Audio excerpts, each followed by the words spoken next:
Ассаламу алейкум ва рахматуллахи баракатух. Мы сегодня в здании администрации нашего города в гостях у Совета территориальных общественных самоуправлений.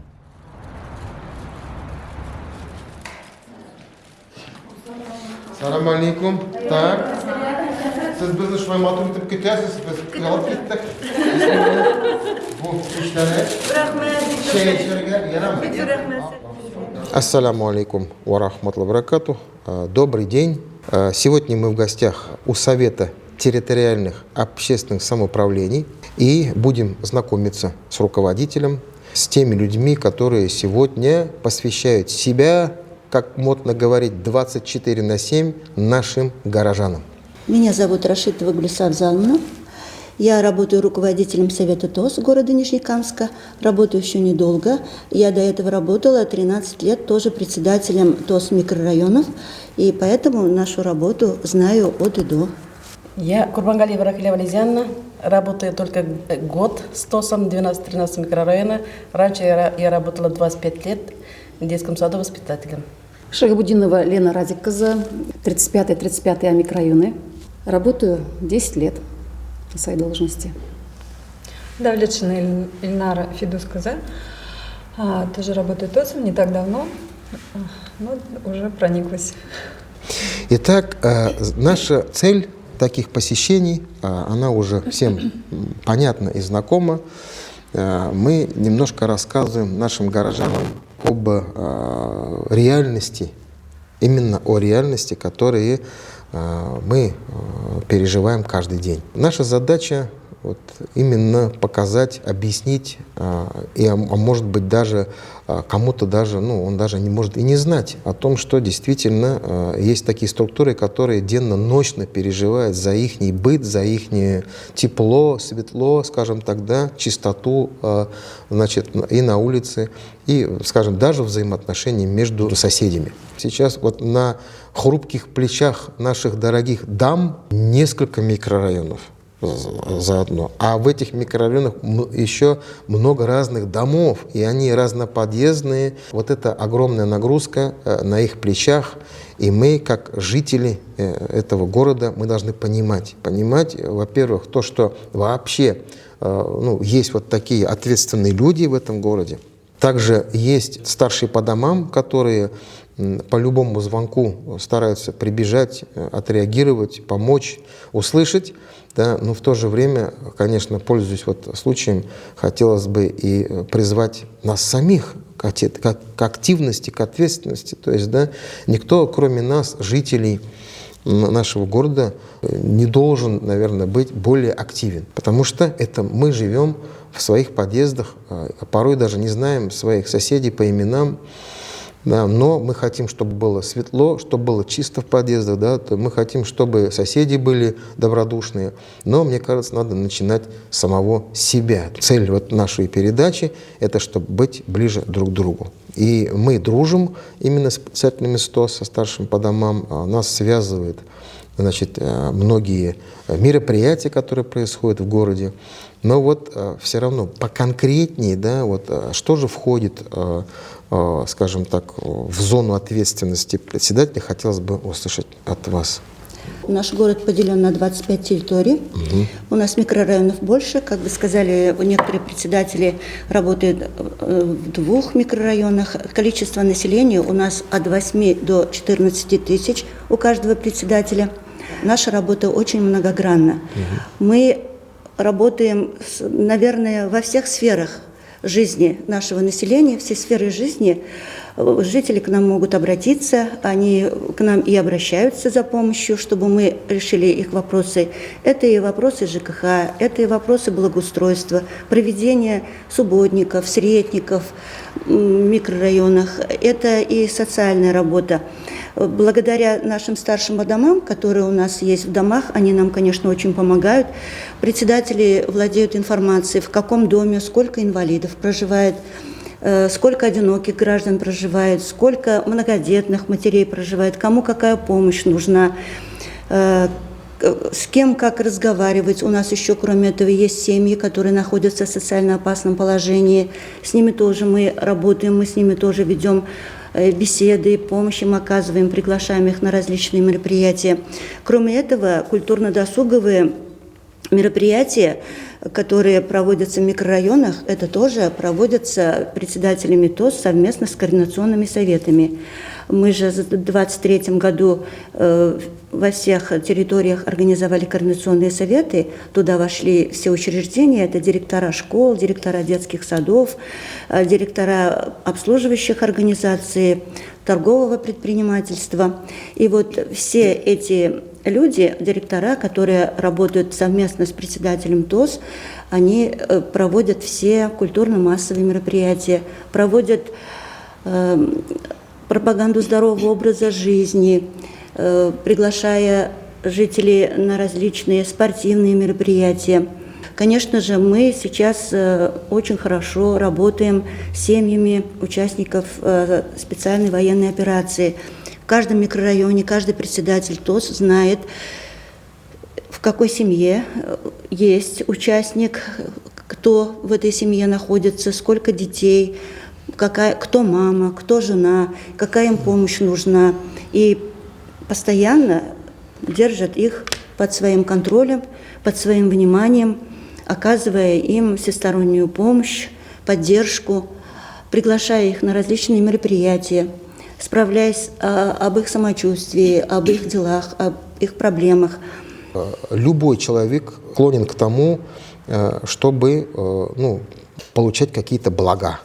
То есть это нормально. Мужчина должен обеспечить свою семью, да, создать безопасность и так далее. То есть, и поэтому, когда он слышит о каких-то благах, да, когда, например, кто-то говорит, что мы занимаемся такими-то делами, какими-то проектами, он ищет себя в этих проектах, он думает, попадаю ли я в эту категорию. Да, то есть это нормальное такое восприятие. Да. Например, я как человек, который занимается социальными проектами, я иногда бываю строг.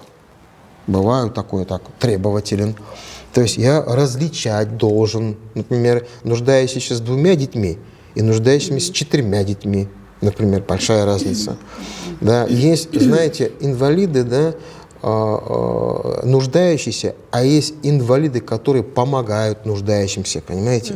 Вот Всевышний так распределил, скажем так. Поэтому я очень благодарен о том, что вы так подробно все объясняете, но все же немножко хотелось бы разграничить, то есть что вы, скажем так, должны сделать, а что-то вы, может быть, и не должны делать, чтобы наши горожане понимали, что они могут просить, или что им не нужно просить, дабы не ставить вас в какое-то такое неудобное положение. А я знаю вас давно, мы вас хорошо знаем, мы встречались и в мечети собирались, так ведь?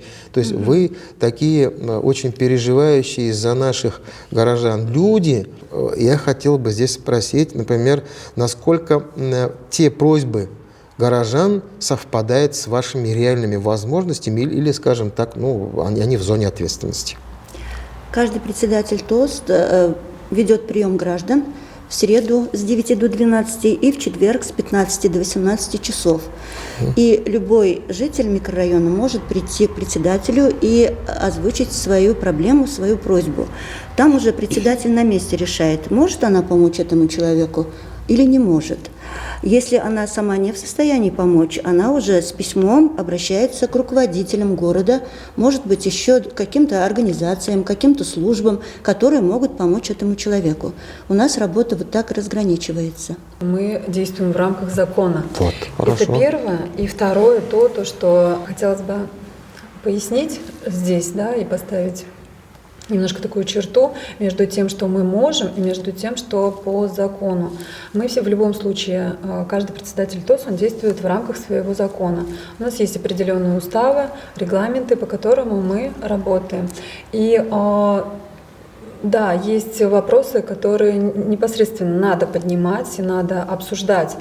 Но здесь есть четкая грань, что частная собственность, то, что касаемо именно квартиры. То есть эти вопросы уже непосредственно решает сам собственник данной квартиры. Не каждый вопрос мы решаем. Мы решаем более глобальный вопрос, более городского масштаба. А то, что там обои надо поклеить в квартире, это, конечно же, не наш вопрос, да. И поэтому бы хотелось бы донести до населения здесь, что вот граничить с тем, что возможность и разумность, чтобы это было в рамках разумности все. Человек, когда ему говорят, мы вам поможем, он думает, что ему поможет во всем. И порой, вот, скажем, вот это вот состояние, оно понятно, мы все люди, мы все в чем-то нуждаемся, но порой мы как бы не разграничиваем то, что нам должны, и то, что мы сами должны. То есть вот так я скажу. Потребительское отношение. Да. То есть, к сожалению, это присутствует у нас в обществе, что мы от кого-то ждем, а сами не делаем, скажем так. Поэтому есть всегда грань, вы очень хорошо сказали, есть какая-то черта, за которую вы не можете выйти просто. В том-то и дело, я вот это не стесняюсь говорить, что все-таки, если мы говорим, что мы на работе, я скажу, это не работа, это служба. И мы действительно, наверное, выбраны Богом для того, чтобы помогать людям. Но в то же время, помогая, мы воспитываем их тоже так же. Хочется сказать, что люди видят, вот конкретно если взять нашу территорию, огромная работа ведется на сегодняшний день. Заменено большое количество старых гнилых труб. Жители видят, жители благодарны, благодарят. Хочется сказать, что и руководству нашему, они все на связи, на контакте. Любое время можно позвонить, спросить, какие-то моменты уточнить. И дальше уже объяснить нашим жителям, что такая-то работа ведется, какие-то есть проблемы, объяснить людям. В принципе, люди понимают. Председатели территориальных общественных самоуправлений вышли с предложением тем работникам, которые, как вы сказали, и в холод, и в дождь, и в снег работают, меняют трубы, дают тепло, подарить частицу своего тепла и провести акцию «Тепло каждому». Вот сегодня у нас как раз на Гагарина 41 в обед Рахиля Валезяновна со своими старшими по домам жителями, они выйдут с чаем, с пирогами и будут угощать работников прямо на месте, чтобы им стало теплее от того, что они нам делают тепло. Это такая акция, вот как Усявзана сказала уже, такую акцию мы все со всеми коллегами придумали, можно сказать, и обозначили тепло каждому. Такие акции, можно сказать, нам организовать обязательно. От души. От души. Вот хотим это нашим жителям, это чуть-чуть терпения и уважения всем сотрудникам, которые организуют эту работу, всем руководителям нашим. Пусть они терпят свою, как говорится, көңіл кізгісін өздерінде тұрсындар деген мәгнәдә әйтүем. Это все уважение, всех уважали. Вот такое у меня предложение, такое у меня нашим желание. Жителям, да. Да, но мы хотим, чтобы было тепло. И я, пользуясь случаем, хочу уж попросить наших дорогих горожан достойно пережить, перенести вот эти испытания.